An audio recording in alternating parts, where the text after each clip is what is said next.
Um aviso importante. Durante o vídeo teremos algumas mensagens, como essa.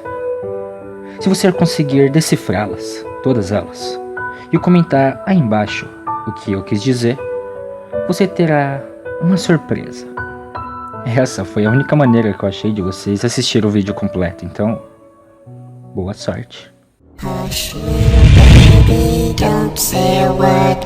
Mama's gonna buy you a mockingbird. And if that mockingbird won't sing, Mama's gonna help me.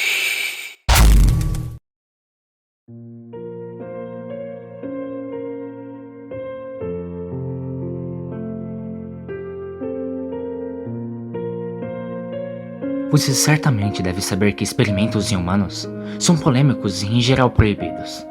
Mas pare para pensar.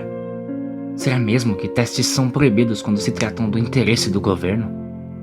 Ou será que eles estão acontecendo e é algo inacessível? O que impediria o governo de criar laboratórios secretos para fazer esses testes?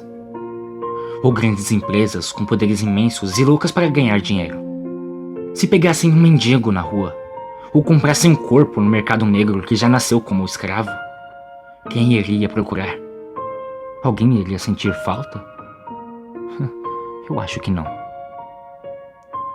O manuscrito a seguir foi encontrado em um laboratório abandonado, com a aparência de que pegou fogo há muito tempo atrás. A estrutura está localizada em um lugar de difícil acesso no Alasca.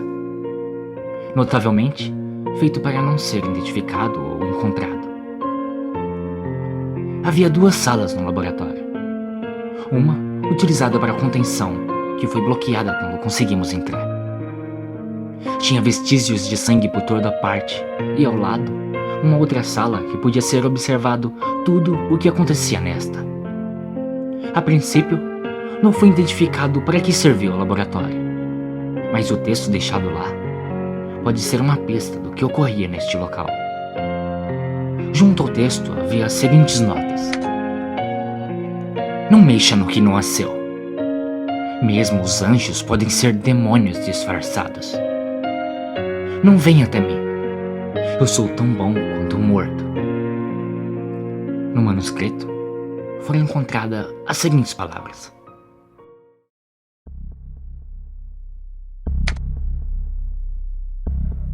era para ser simples, nós achávamos.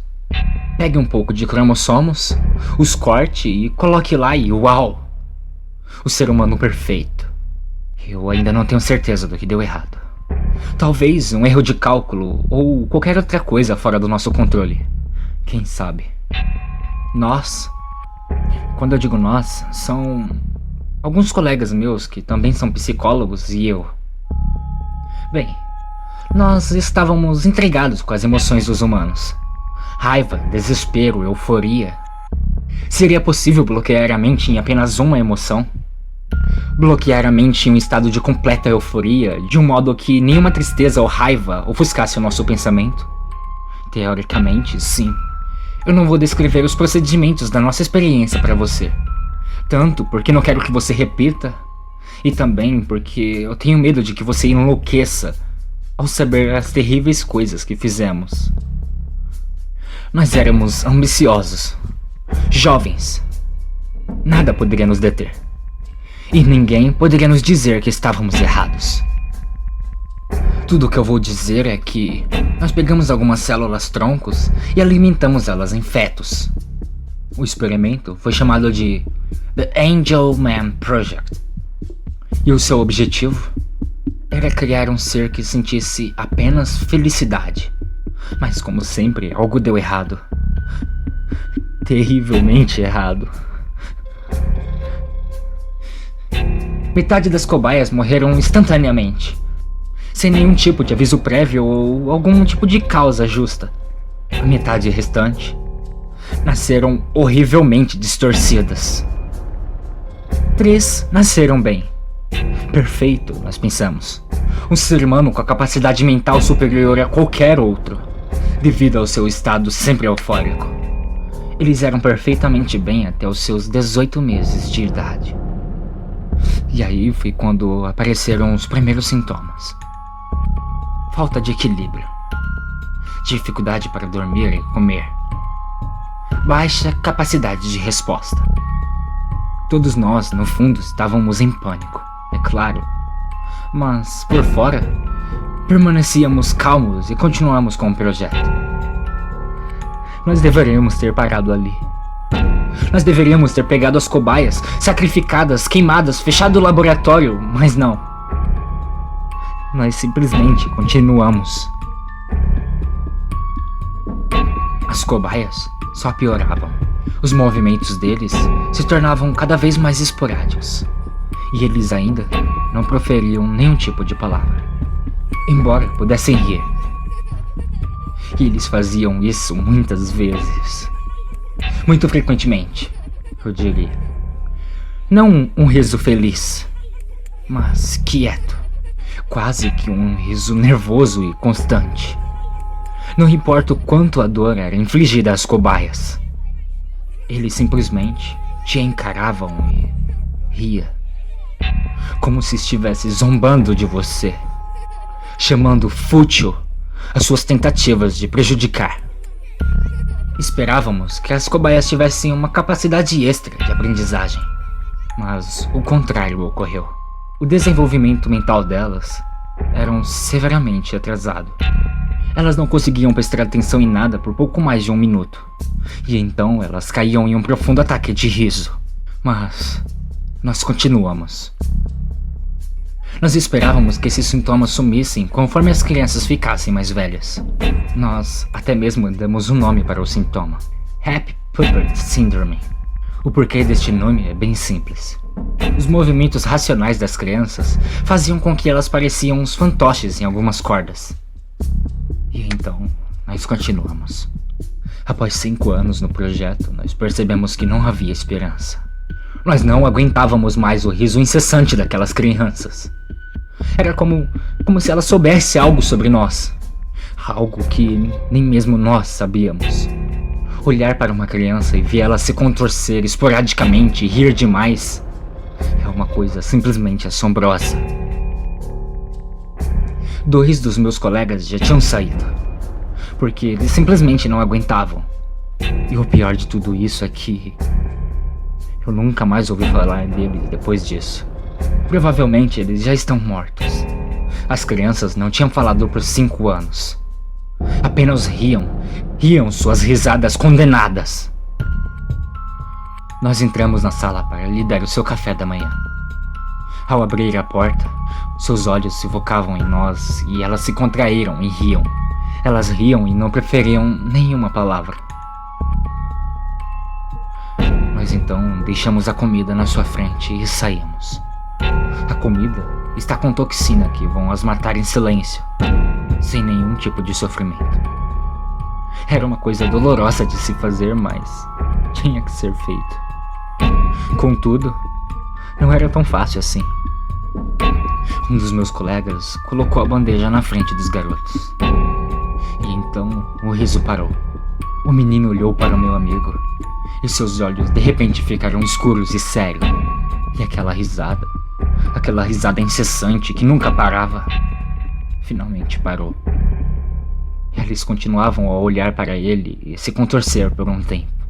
Meu amigo, assim como eu, estava em choque e não se moveu. Meus colegas e eu estávamos com canetas e blocos de nota, prontos para escrever. De repente, meu amigo caiu de joelhos, segurando a cabeça e gritando furiosamente. Ele parecia estar sentindo muita dor. Meus colegas e eu estávamos surpresos com isso. Não podíamos fazer nada além de sentar e assistir aquilo. Ele se debateu violentamente contra o chão algumas vezes e então, depois de um tempo, ele ficou quieto. Eu segurei o impulso para não vomitar, com mais sucesso do que alguns dos meus colegas. Alguma coisa sobre isso não era normal. Uma presença negra entre nós que parecia mais uma torre. Então, imediatamente nós selamos a entrada. O menino parou.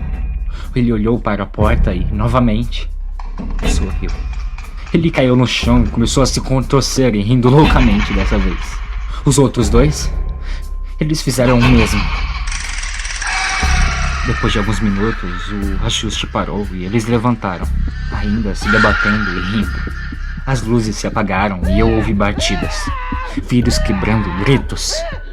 E a coisa mais terrível de todas foram os sussurros assombrosos, juntamente com os risos. Risos silenciosos. Quando as luzes voltaram, as cobaias tinham desaparecido. 2 dos meus colegas estavam inconscientes ao meu lado. Seus corpos estavam torcidos em ângulos estranhos e havia sangue escorrendo de suas bocas. No início, eles pareciam estar mortos. Eles não mostravam sinais vitais. Mas então eu me inclinei um pouco e então eu escutei. Eles estavam rindo. Ainda que levemente, mas eles estavam rindo. E então eu fui examinar ele. Sem pulso, sem respiração. Mas ele continuou rindo baixo. Embora as cobaias tenham sumido, eu sentia que algo estava me observando. Algo que estava na borda da minha visão, mas que nunca seria capaz de ser visto. Eu e um colega restante fechamos tudo imediatamente. Antes de sair, nós destruímos todas as nossas pesquisas e o nosso laboratório. Eu perdi a comunicação com os meus colegas. Presumo que eles também estejam mortos. Eu ainda sinto que estou sendo vigiado. Eu ainda escuto risos nos meus sonhos e às vezes quando eu estou acordado também. Quando isso acontece, eu corro muito. Eu me levanto de qualquer lugar que eu esteja e eu vou para o mais longe possível. Eu não sou mais capaz de ficar em algum lugar por pouco mais de alguns dias por causa disso. Esses sussurros, essas coisas todas, elas se espalharam, sabe? Outras crianças foram vistas com síndromes parecidas. Eu não tenho ideia de como isso se espalhou. Não era para ser algo para se espalhar. Alguém em algum lugar fez a disjunção dos cromossomos 15. Ela mantém as pessoas felizes no escuro. Até agora, os surgimentos não foram perigosos. Mas eu sei que os originais ainda se escondem em algum lugar. Eu sei que eles estão vindo atrás de mim. Eu sei que eles vão me encontrar, sabe? Aceito isso, eu aceito. É isso que eu recebi por Michel com a natureza, sabe? Eu deixo aqui esta carta de aviso. Não mexam nos cromossomos.